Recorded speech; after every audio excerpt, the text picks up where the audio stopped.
Assalamualaikum viewers. Today we are going to start Dawn opinion, namely coordination is key by Arif Hassan. Coordination is key यहाँ पे writer इसलिए कह रहे हैं कि सिर्फ coordination ही एक ऐसी चाबी है जिसके वजह से जिसको यूज करके हम जो है ये बंद किस्मत का ताला खोल सकते हैं।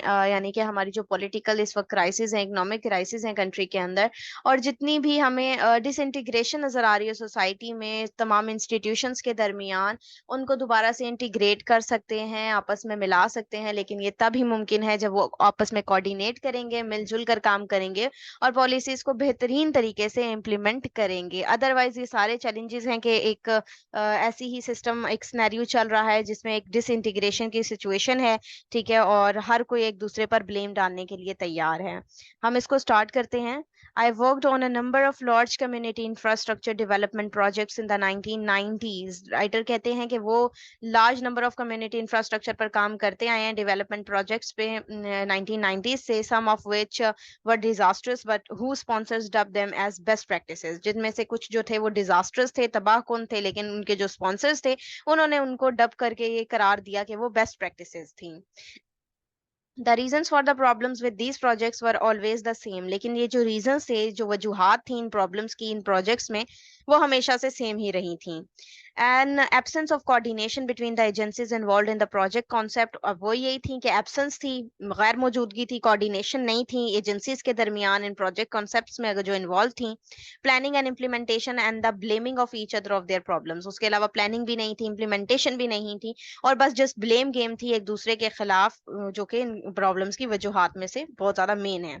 The situation is not very different in the Pakistan of today. वो राइटर कह रहे हैं कि सिचुएशन जो है वो पाकिस्तान में भी वेरी डिफरेंट नहीं है आज। Our country is in the midst of major civil war. हमारी कंट्री जो है वो भी सिविल वॉर का शिकार है। All the pillars of state are in conflict with each other. तमाम पिलर्स जितने भी हैं कंट्री के, वो एक दूसरे के साथ गुत्थम गुत्था हैं। And within each pillar there are conflicts as well. और हर पिलर जो है एक दूसरे के साथ कॉन्फ्लिक्ट में है। If there was coordination between them and within them, then the continued killing of security personnel would be considerably lower and people would not disappear. वो कह रहे हैं कि अगर ऐसा ना होता और जबकि कॉपरेशन होती, कोऑर्डिनेशन होती आपस में, तो जो कंटिन्यूसली और मुसलसल तौर पर जो किलिंग्स हो रही हैं सिक्योरिटी पर्सनल्स की, वो लोअर और मतलब कम होती हैं, और पीपल जो है वो गायब नहीं हो रहे होते। As they do without a trace, जैसे कि वो विदाउट ट्रेस, मतलब उनको निशानात भी उनके नहीं मिलते। There would be better control on inflation and our relations with our neighbors except perhaps of India would also be better. वो कह रहे हैं कि जो कंट्रोल है हमारा महंगाई के ऊपर और हमारे रिलेशंस हैं हमारे पड़ोसी ममालिक के साथ सिवाय इंडिया के, तो वो भी बेहतर हो सकते थे। Evictions and arbitrary arrest would not take place। ठीक है, evictions यानी बेदखलियां और arbitrary arrest जो थे वो भी जो है take place ना होते। And bureaucrats who take decisions on governance issues would not be changed every second day। और जो bureaucrats के जो फैसले हैं गवर्नेंस के हवाले से, ठीक है, गवर्नेंस के इश्यूज के हवाले से, वो हर दूसरे दिन चेंज ना होते। Then there are other serious coordination related issues too। अब यहाँ पे कह रहे हैं और भी बहुत से coordination के मसाइल हैं। Railway accidents happens all the time because of an absence of coordination। Railway के एक्सीडेंट्स होते रहते हैं coordination की कमी होने की वजह से, उसकी गैर मौजूदगी होने की वजह से। buses carrying passengers having accidents, killing tens of people every time, and trucks and tankers overturn into ditches and collapsed roads।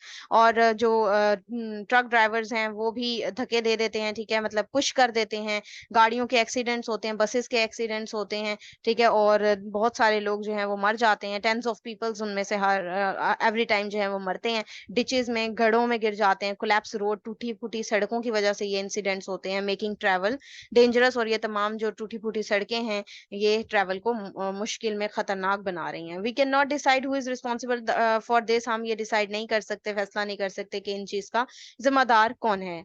Factories, commercial and residential buildings catch fire in which hundreds of persons get burned just because the implementation of existing buildings by laws are not followed। ठीक है, अब यहाँ पर कह रही हैं कि factories हैं, कमर्शियल रेजिडेंशियल्स हैं, जो बिल्डिंग्स हैं, ठीक है, उनमें आग लग जाती है, हंड्रेड्स ऑफ जो पर्सन्स हैं वो जल जाते हैं। क्यों? क्योंकि इनमें इम्प्लीमेंटेशन नहीं है, जो एग्जिस्ट करते हुए बिल्डिंग बाय लॉज हैं उनको फॉलो नहीं किया जाता। And as soon as that happens, और फिर इस तरह से जैसा हैपन हो जाता है, agency starts blaming each other. और एजेंसीज जो हैं वो एक दूसरे को ब्लेम करना शुरू कर देती हैं। Similarly in violation of all zoning regulations, Real estate entrepreneurs acquire land, destroying the ecology of the regions where the cities are located, making them ungovernable. Same to same अगर देखें तो सिमिलरली हमें देखने को मिल रही हैं, वायलेशंस मिल रही हैं तमाम रेगुलेशंस की रियल स्टेट एंटरप्रेन्योरशिप में। ठीक है जी। उसके बाद जो एक्वायर करते हैं लैंड्स को, डिस्ट्रॉय करते हैं इकोलॉजी को रीजन के अंदर, सिटीज जहां पर लोकेट होती हैं, ठीक है, और उनको अनगवर्नेबल बना देते हैं। Many of the persons involve in this work closely with what we call mafias. उनमें बहुत से लोग शामिल होते हैं जिनको में हम क्लोजली अगर देखें तो हम उनको माफियाज कहते हैं। There are also conflicts between the police and the local administration. और यहाँ पर झगड़े और भी हैं पुलिस के दरमियान और लोकल जो इंतजामिया उनके दरमियान, creating huge traffic jam that make things ungovernable.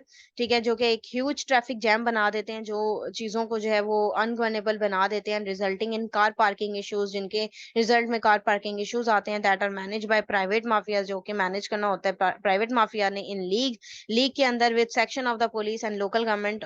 Section देखें अगर पुलिस और लोकल गवर्नमेंट के under. Billboards collapse as they are built in violation of local government rules and direction of the judiciary as no link between the two exists. Billboard जो है वो भी गिर जाते हैं। अब बिलबोर्ड के गिरने से बहुत सारे नुकसानात भी होते हैं। ठीक है, एक्सीडेंट आपने देखे होंगे, लोगों के गर्दनें भी कट जाती हैं। ठीक है, तो ये भी वायलेशन है, लोकल गवर्नमेंट रूल्स के अंडर आती हैं। यहाँ पर बता रहे हैं वो आपको, and direction of the judiciary as no link between the two exist. और डायरेक्शन जो है जुडिशरी की वो भी इसके अंदर जो है हमें उनके लिंक करते हुए नजर नहीं आती। Buildings collapse since they have never been checked for structural quality, and so do walls, killing a large number of people all over Pakistan. Building भी collapse कर जाती हैं। ठीक है, स्ट्रक्चरल क्वालिटी नहीं होती उनकी, इसकी वजह से दीवारें गिर जाती हैं और फिर लार्ज नंबर ऑफ पीपल जो है पाकिस्तान में उनकी मौत हो जाती है। Almost daily children disappear into many holds. और ऐसे ही होता है ऑलमोस्ट तकरीबन जो है वो गढ़ों के अंदर जो ढक्कन के बगैर गटर होते हैं खुले हुए, उनके अंदर बच्चे गिर जाते हैं, डिसअपियर हो जाते हैं, which have no covers and die, क्योंकि उनके पास कवर्स नहीं होते उनके ऊपर, गटरों के ऊपर, और वो बच्चे मर जाते हैं। Our country is in the midst of a major civil war. हमारी कंट्री जो है वो सिविल वॉर का शिकार है। The most serious of all coordination issues is related to the judiciary, where in recent history it has failed to reach a consensus on how to deal with major constitutional issues। ठीक है, जो most serious हैं coordination issues जो relate करते हैं वो judiciary से भी ताल्लुक है इनका, कि रिसेंट हिस्ट्री अगर देख लें तो वो कंसेंसस यानी इत्तफाक राय में डील करने से मुख्तलिफ जो आईनी इश्यूज थे बहुत बड़े बड़े उनमें फेल रही है। Cases of rape and abduction also remain unresolve for years. जो केसेस है रेप के, एबडक्शन के, अगवा के, वो अनरिजॉल्व रहे हैं सालों से। And because of lack of faith in the system, और जो है फेथ की भी कमी है सिस्टम में। मोस्ट आर अनरिपोर्टेड, उनमें से बहुत सारे ऐसे हैं जो अनरिपोर्टेड रहते हैं, अनपरस्यूड रहते हैं, and eventually forgotten, making a mockery of justice. और कुछ भूला भी दिए जाते हैं। ठीक है, जिसकी वजह से मॉकरी होती है, मजाक उड़ाया जाता है जस्टिस का। And exposing the misogyny of those in power, और उनकी जो है वो बदगुमानी जाहिर होती है जो कि पावर में है। This absence of coordination and internal strife promotes corruption. ये जो एब्सेंस है, गैर मौजूदगी है कोऑर्डिनेशन की, इंटरनल स्ट्राइफ जो है उनकी प्रमोट कर रही है करप्शन को, नेग्लिजेंस को, एंड डिलेस को। ठीक है, निग्लेक्ट कर दिया जाता है, डिले कर दिया जाता है चीजों को, and lack of accountability and transparency, और कमी है जवाबदेही की और ट्रांसपेरेंसी की, शफाफियत की। This in turn makes nepotism possible, giving power to politicians all levels to appoint their preferred individuals in positions of prominence। और इसमें क्या होता है, नेपोटिज्म होता है। नेपोटिज्म कहते हैं फेवरेटिज्म को, बेसिकली करबा परवरी को। ठीक है, जिसमें पॉसिबल होता है गिवन पावर दे दी जाती है पॉलिटिशियंस को, उनके ही प्रेफर्ड जो इंडिविजुअल्स होते हैं उनको उनको पोजीशंस दी जाती हैं, प्रोमिनेंस वाली, बर्तरी वाली। Where commissions and other financial benefits are possible, जहां पर कमीशन और दूसरे फाइनेंशियल बेनिफिट्स पॉसिबल थे होते हैं। The media for the last few years has been talking mainly about constitutional issues in a vocabulary which even educated individuals in the country do not understand। Media जो कि last few year से जो है वो talk कर रहा है mainly about आईनी इश्यूज के ऊपर बात कर रहे हैं वो। ठीक है, तो वहां पर एजुकेट जो है वो हता कि लोगों को मतलब उस तरीके से नहीं किया जाता जिस तरह से अंडरस्टैंडिंग देनी चाहिए। A common man has not been explained as to what a constitution is. एक आम आदमी ये डिफाइन नहीं कर सकता कि आइन एक्चुअली में क्या है। I doubt if even the experts who are brought to discuss it on TV knows the niceties of it। और डाउट ये यहाँ पर ये कर रहे हैं राइटर कि उनको ये शक शुबात है कि एक्सपर्ट्स जो लेकर आए जाते हैं टीवी चैनल्स के ऊपर भी वो खूबियां बयान करते हैं इन चीजों की। They spend most of their time day after day talking to each other. वो ज्यादातर अपना टाइम जो है वो दिन ब दिन जो है वो एक दूसरे के बारे में बातों करने में वेस्ट करते हैं, from the same point of view which are of little relevance to the daily life of a common man, और वो सेम पॉइंट ऑफ व्यू ही होता है उनका टीवी चैनल्स के ऊपर भी, जिनमें आम आदमी की जिंदगी के बारे में कोई खास रेलेवेंस नहीं होती। इन एडिशन मजीद बरा और the channels have the same news and international news, तमाम चैनल्स के पास सेम न्यूज होती है, इंटरनेशनल न्यूज होती हैं, much of which concerns Pakistan is missing, जो पाकिस्तान के बारे में कंसर्निंग न्यूज हो वो मिसिंग होती हैं। Concerns of daily life are touched upon but what they do not form the most important of news on the news channel, लेकिन concerning जो न्यूज होंगी डेली लाइफ के हवाले से, वो जो मोस्ट इंपॉर्टेंट भी होती हैं, वो बहुत ही कम उनको टच किया जाता है। All this and much more is because of an absence of coordination, because the pillar of state and the disputes within them, because of which even existing laws of the country are not followed. इसमें ऐसा है क्योंकि जो absence है, गैर मौजूदगी है coordination की, पिलर्स के दरमियान जो स्टेट के पिलर्स हैं उनके दरमियान कोऑर्डिनेशन नहीं है, उनके दरमियान झगड़े हैं, डिस्प्यूट्स हैं, और यही वजह है कि जो एग्जिस्टिंग लॉज हैं इवन कंट्री के अंदर वो भी फॉलो नहीं होते।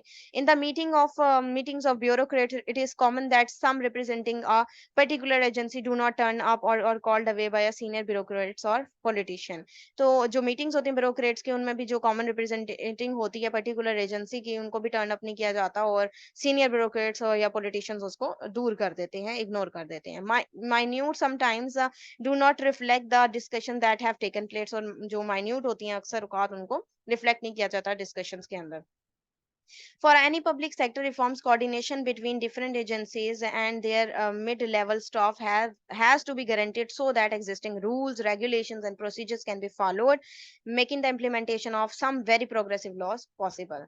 अब वो यहाँ पर कह रहे हैं जी कि पब्लिक सेक्टर रिफॉर्म्स की जरूरत है, कोऑर्डिनेशन की डिफरेंट एजेंसीज के दरमियान, स्टाफ की अंदर भी एक कोऑर्डिनेशन की जरूरत है, ठीक है, जो कि गारंटी दे, जो एग्जिस्ट करते हैं लॉज, रेगुलेशन या प्रोसीजर्स हैं, उनको फॉलो किया जा सकता है, ठीक है, इम्प्लीमेंटेशन करवाई जाए उस चीज़ की, और तभी ये प्रोग्रेसिव लॉज जो हैं वो पॉसिबल जो हैं वो कंट्री में हो सकते हैं।